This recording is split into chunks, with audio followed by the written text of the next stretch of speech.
This video is brought to you by Incogni. Hello Internet, Seth Skorikowski, and today we're going to talk about storytelling. There's a lot of tricks that authors use that can easily be translated for game master use. Not tricks for plotting out a story, but with presentation itself. From when the very first humans gathered around a campfire, the mark of a great storyteller isn't how much is what they say, but is how they say it. So how they evoke emotion or dramatically time their tale. So here's 4 quick storytelling tricks that game masters should use. Number 1, use 3 senses when describing a scene. Most of us have 5 senses. Well, actually there's more. There's the sense of time and the sense of balance, etc. But we're talking about the basic 5 senses, sight, smell, taste, touch, and sound. Game masters usually use sight and not much else when describing a scene, but if you try to make yourself use 3 senses for every scene, it doesn't just create a visual picture in your players' heads, but an immersive one. So instead of saying, you step into a dim tavern lit by tallow candles. There's a group of men sitting over by the fireplace, and at the back, bartender is wiping down the counter, which only uses sight to show the scene, but you want to put the players into the scene by using more. You step into the tavern, the greasy smoke of tallow candles making your eyes water. The murmur of voices comes from a group of men huddled near a crackling fireplace. As your eyes adjust to the dim light, you can see a bartender at the back wiping down a smooth countertop.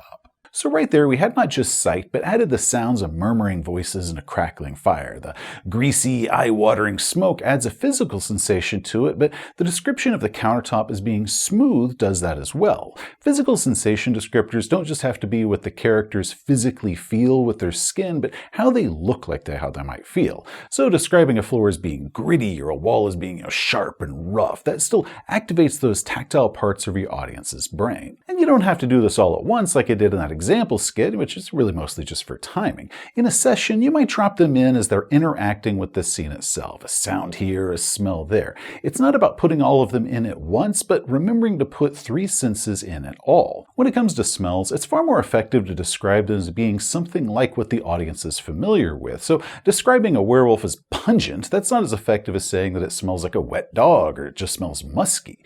The street beggar with rotted teeth having foul breath isn't as evocative as saying that their breath smells like rotted meat. If a perfume is flowery, say what type of flower it is. Is it rose or is it honeysuckle? Smell is also the sense that's most closely linked to memory, so referencing your audience's memories of smell can really put that scene firmly into their imagination. Next, employ Chandler's Law. Raymond Chandler was a writer best known for his hard-boiled detective fiction like The Big Sleep. Chandler's Law refers to his writing advice of when in doubt, have a man come through the door with a gun in his hand. Essentially, if things get too slow, use a threat to inject some action into the scene. So if the game has hit a lull and beginning to drag because the PCs are spending an extended amount of time talking about their plans versus enacting their plans, or they're taking too long working up the nerve to open that door or whatever it is, essentially putting off the danger itself, bring the danger to them. Have the bad guy make a move against them, or have a wandering monster just happen by. It doesn't even have to be an opponent. It could be an environmental threat, such as the weather starts getting rough, or that rickety mine tunnel they're in begins collapsing unless they can reinforce one of the braces in time. Yes, there should be lulls where the players are making their plans, or they're gathering their thoughts, or just enjoying role-playing with shop owners as they're getting supplies, but if it starts going on for a little bit too long, or God forbid some of them start getting bored, use Chandler's Law to inject some excitement. Now, one real-life way of injecting excitement is having your identity stolen, which brings us to today's sponsor, Incogni. Right now, data brokers are collecting your information, gathering your name, address, date of birth, buying habits, license plate and social security numbers, political affiliations, family members, and everything else they can, and then selling it to anyone they want. Marketing companies, landlords, identity thieves, scammers, burglars, anyone.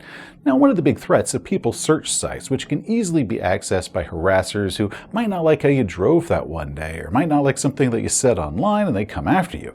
Being an online personality myself, I find this one a bit concerning. This is something that I do worry about. And while there are laws that require data brokers to remove your information from their database if you request them to, the bad news is that there are hundreds of these broker companies out there, making it impossible for anyone to contact all of them, let alone following up with them all to make sure that they actually do it.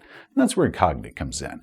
You simply make an account, give them permission to act on your behalf, and sit back as they go after brokers with your information and make them remove it, and then follow up with them to make sure that they do. So to help keep your data safe and away from scammers and identity thieves and stalkers, while also cutting down on all your spam and junk mail and robocalls, just hit the the link below and use the code SETHSCORE to get 60% off an annual plan with Incogni and let them do the work for you. Now back to the video. Number 3, close the session on a cliffhanger. The term cliffhanger goes back to the old pulpy serials where each installment ended with our character in some sort of mortal peril, like falling out of an airplane or hanging off the edge of a cliff. Many know it from the old 60s Batman TV show, where episodes left the Caped Crusader in some dire situation and viewers needed to tune in at the same bat time and the same bat channel to find out what happens next. For Game Masters, those episodes or chapters are your game sessions, and ending a session on a cliffhanger with some big reveal is far more exciting than just simply having it stop in the middle of everything. Maybe the player characters discover that big revealing clue, or find that letter saying that their friend has been kidnapped, or bars slam across the entrance and now they're trapped, or simply the bad guy comes bursting in through the door. Now, one method that I recommend is instead of ending the session at the wind down point, which is usually when people feel is a good natural break for a session to end, continue going until the next exciting moment is announced. For example, you could have it end: after a long day of checking the library and questioning the victim's brother, you return home for the night. Okay, well that is today's session. Great game, everybody. Man, we got a lot done this game. Yeah, I think we're getting pretty close to finding the killer in those mythic diamonds. Mike, at 5 a.m. you're awoken by a phone call. Or you could end it like this: after a long day of checking the library and questioning the victim's brother, you return home for the night. But then at 5 a.m., Mike, you're awoken by a phone call. Well, I guess I'll answer it. A woman's voice comes over the phone line in a panicked whisper. "Mr. Grayson, please, it's me, Maggie. There's something you have to know. I'm at the Rudiger estate and wait, hold on." Then you hear this crash and then a woman's scream and then the phone line goes dead. Oh, damn, we gotta get going, guys. We gotta get down there right away. Well, that's it for today's session. Great game, everybody. I've played a few actual plays with the guys at Glass Cannon, and one of the things that honestly amazes me is how smoothly they can drop in a hook at the 1 hour break and another at the 2 hour episode closing. Skid, Troy, Matthew, they are all so good at that dramatic hook right at the right moment at the very end. Way better than I am at it, but they're also professional showmen with a lot of experience, so they're really great at hooking their audience into wanting to know what happens next, but also hooking us as players with some reveal or some twist or some sudden escalation, and then bam, that's our show, everybody. See you next week. And that's why at the end of the episodes that I'm on, you can often see me kind of cursing at the very end under my breath because I was hooked. I wanted to know what happened next, and all of a sudden it's over. And that is such an amazing feeling for a player and served as a really great reminder for how powerful a cliffhanger can be. So try to end your sessions with that moment where your players are eager and they want to know what happens next and they want to get back to the next game.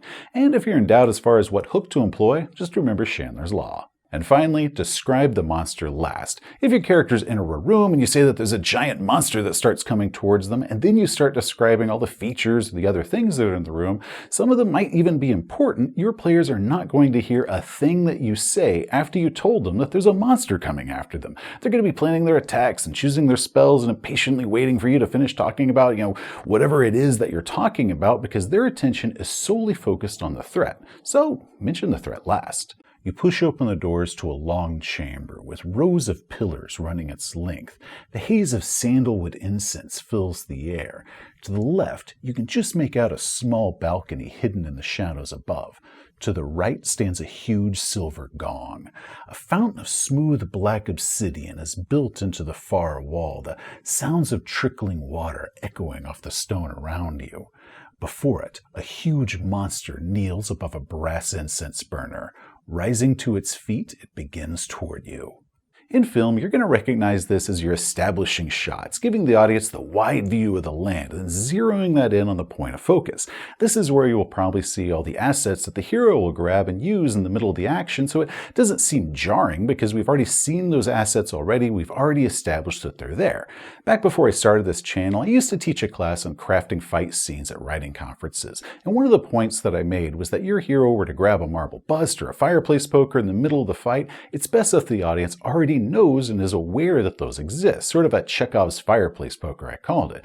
We don't have to establish that the poker itself is there, but if we establish that there's a fireplace, it's logical that our hero would reach over and grab a fireplace poker from there. And because we don't want to stop in the middle of the action to describe the room, we want to establish the arena before the action begins. Now, this doesn't always have to be a threat that you're talking about, simply the thing that draws the most interest from the players. So if it's a glowing gem that the player characters have been hunting for the past 5 sessions, then you can start that off when they walk into the room by describing all the threats that are there, the swinging blades and the pits of venomous snakes or whatever it is. Then you pull their attention beyond all of that to the object of their desire, what it is that they want most. This is all about dramatic timing. If you start off with the most interesting thing first, then you've simply blown your load. You're not going to be able to top it. So just build up to the most interesting thing. Always be building up. In the case of the monster, describe the monster last. Hey, thanks for watching. If you enjoyed the video, please give it a thumbs up. If you want to see some more of our stuff, such as game reviews or how-tos, just hit that subscribe button. And a huge thank you to Incogni for sponsoring this video. Till next time, amigos, y'all have a great day. This video felt shorter than normal. Sounds to me like you're attempting tip number 5. Learn when to stop talking.